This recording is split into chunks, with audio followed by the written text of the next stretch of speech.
Iya, jalan-jalan ke Bromo. Terima kasih Pak Pulung dan juga Cimomo. Anyway, untuk di game yang kedua kali ini aku cukup setuju dengan kedua caster kita. Bener-bener one sided dengan first blood, bahkan early advantage yang diamankan oleh teman-teman dari Alter Ego. Mengapa tidak, mereka bener-bener ngambil semua objektifnya tanpa adanya ketinggalan. Bahkan dari segi Pai yang mungkin kayak nggak kelihatan sama sekali, dia pun ngambil segi objektif. Dan Leo Murphy, aku mungkin nge-note satu hal yang ini bener-bener penting banget, nanti bakal kita post di highlight, karena akan ada satu momen di mana Leo Murphy nahan kalau nggak salah 3 atau 4 hero dari tim Genflix Arrowwolf, dan bahkan di sisi lainnya ini Midgardnya keculik begitu aja. Dengan mudahnya dia ke pick off 2 lawan 1 posisinya, tapi Leo Murphy-nya juga bisa nahan sendirian di lini river dekat sama Turtle. Dan tentunya sebelum kita menuju ke arah highlight mandiri, kita mana dari pembuatan item, karena kita juga sempat melihat ada satu item yang cukup unik dari seorang Sally Boy. Dia memanfaatkan dari segi attack speednya daripada dia memanfaatkan mungkin dari segi kritikalnya, karena kalau aku melihat Link, memang Link ini bisa menjadi pedang bermata dua yang sangat-sangat berbahaya. Mungkin dengan attack speed yang dia miliki, dia akan mengeluarkan damage yang lebih cepat lagi ke arah lawan-lawannya. Mungkin dari segi objektif turret tentunya jawabannya, tapi kalau kritikal tentunya dia bisa nge-burst down siapapun yang menjadi lawannya dengan menggunakan Berserker Fury. Namun di sini tidak ada Berserker Fury daripada seorang Sally Boy, karena kita akan membreakdown dari item build terlebih dahulu. Inilah dia item build untuk game yang kedua di match yang pertama.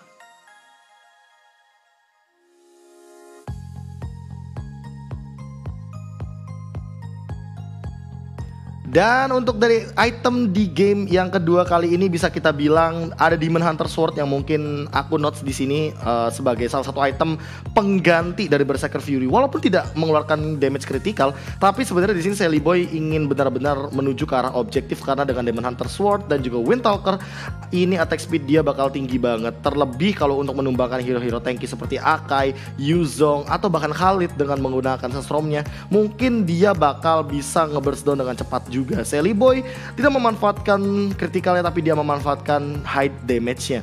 Namun ini kebalikannya sama Ahmad. Dia benar-benar walaupun tidak membutuhkan Berserker Fury, dia udah punya Heptasis. Dengan Power of Wildness tentunya 1 kali slam dunk, 1 kali pacul, ini minimal 3000 damage lah keluar dari seorang Ahmad sendirian ya. Apalagi kalau misalkan dia dalam keadaan Heptasisnya nyala, dia juga punya Malefic Roar dan juga Blade of Despair. Atau mungkin ini jangan-jangan dia mau bikin 2 Blade of Despair biar damage-nya makin lebih tinggi lagi, sehingga ya mungkin minimal 1 kali pacul bisa sekitar 3.800 lah maksimal sampai dengan 4.000, dan itu targetnya bisa ke Watt, bisa ke Clay, atau bahkan bisa ke Midgard juga, karena Midgard di sini tidak membuat armor terlalu banyak. Dia bahkan tidak sampai ke arah item seperti Antiquiras, karena dia kayaknya ingin komit langsung ke arah Queen Swings. Namun sayangnya di sini sebelum Queen Swingsnya jadi, ya Midgard sudah kehilangan momentumnya. 7 kali tumbang, sama halnya seperti Awat juga, dia 7 kali tumbang. Dan di game kali ini benar-benar Alter Ego men-shutdown semua pergerakan Genflix Arrowwolf dari laning phase-nya, dari segi farmingnya, dari objektifnya, bahkan dari segi teamfight-nya. Terbukti dengan 80% kill participation yang dimainkan sama Sally Boy. Tentunya hal ini membuat ia kerap kali hadir dalam sebuah teamfight untuk memporak-porandakan teman-teman dari Genflix Arrowwolf. Terlebih permainan yang sangat-sangat agresif, gak nyampe 1k. Hal ini mungkin karena dipadukan dengan pola permainan dari Sally Boy yang sekarang sudah tidak mengincar kill terlebih dahulu, tapi turret terlebih dahulu yang diamankan. Apalagi ini aku lihat kayaknya turretnya kebalik ya, turretnya 10/3 ya. Anyway, Alter Ego yang mendapatkan 10 turret seharusnya di sini.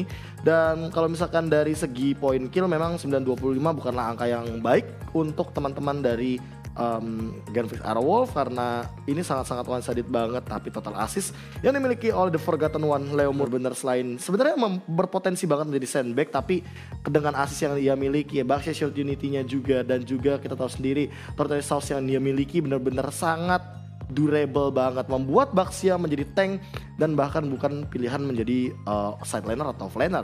Anyway, di sisi lain tentunya dengan melihat Ahmad sebagai Hilda, ini pemilihan yang sangat-sangat luar biasa dan jenius banget dari Alter Ego, karena mereka memiliki rotasi yang sangat-sangat luar biasa dengan 2 hero, Baxia dan juga dengan Hilda.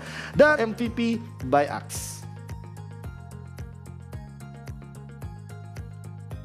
Dan lah dia MVP by X kita untuk di game yang kedua masih dari Sally Boy yang masih tidak mendengarkan suara apapun dari Genflix Airwolf di game yang kedua. Padahal sebenarnya secara hero mereka memiliki Khalid dan juga Yuzong yang laning phase ini strong banget, strong AF kalau bahasa Inggrisnya ya.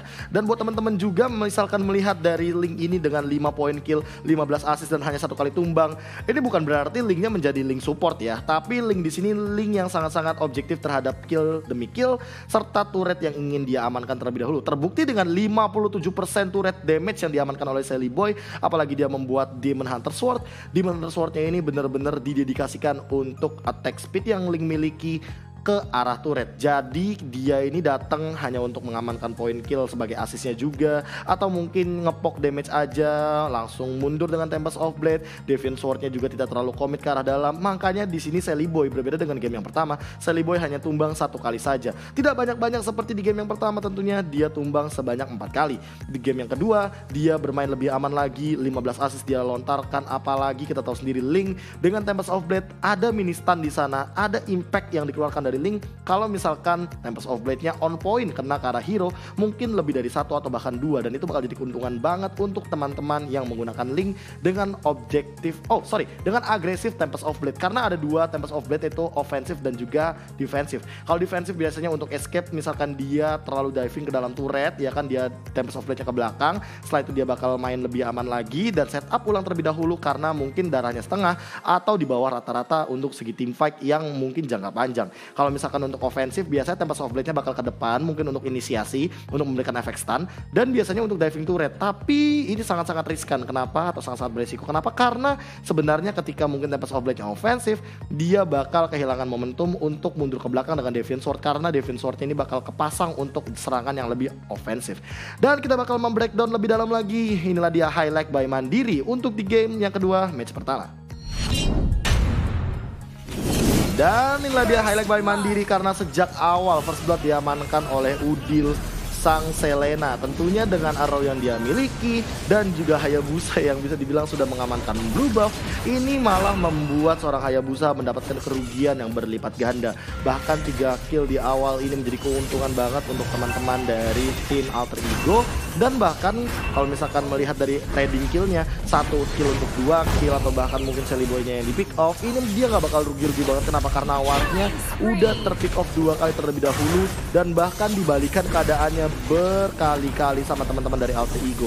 Midgard beberapa kali juga datang tapi momentumnya nggak tepat banget. Namun walaupun begitu dia at least dapetin 1 kill. Tapi balik lagi Ahmad punya rotasi yang sama seperti Baxia, dia pakai execute juga yang membuat Ahmad bisa melakukan one situation yang lebih gahar lagi.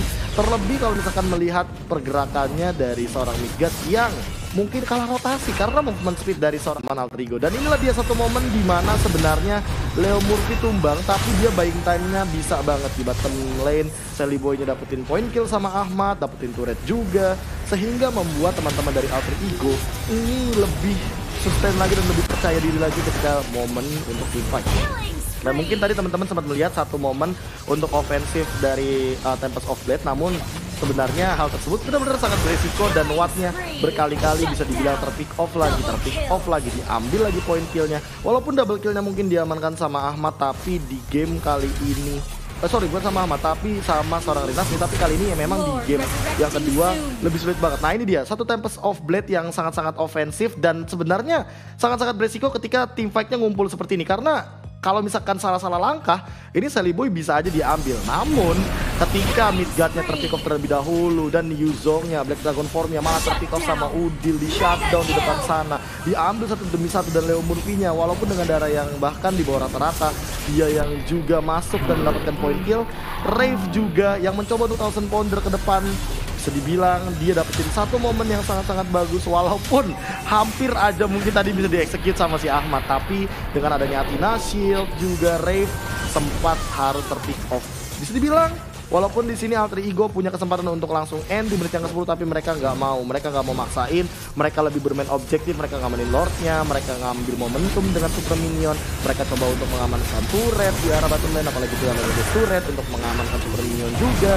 Dan ini Black Dragon Form-nya tidak memiliki impact yang bisa dibilang sangat-sangat mengganggu, karena Well, untuk dari segi tebel-tebelan mereka punya Esme, mereka punya Baxia, mereka punya Hilda. Selena dan juga Sally Boy ini bukan tipikal hero yang bisa Selena dan Link, Selena dan Sally Boy. Selena dan Link ini bisa dibilang bukan tipikal hero yang sebenarnya nahan-nahan banget. Ini adalah dua assassin yang bisa ngemporak-porandakan lini belakang juga. Dan tentunya dengan adanya Baxia, Esmeralda, dan bahkan adanya Hilda di lini depan, ini 3 hero nabrak. Ditambah Selena sama Link, ini juga 2 hero yang bisa nabrak. Makanya pola permainan Alter Ego lebih agresif di game yang kedua. Dan bahkan bisa dibilang sama Cimomo tadi, bisa dibilang sama Papulung tadi, ini adalah game one sided.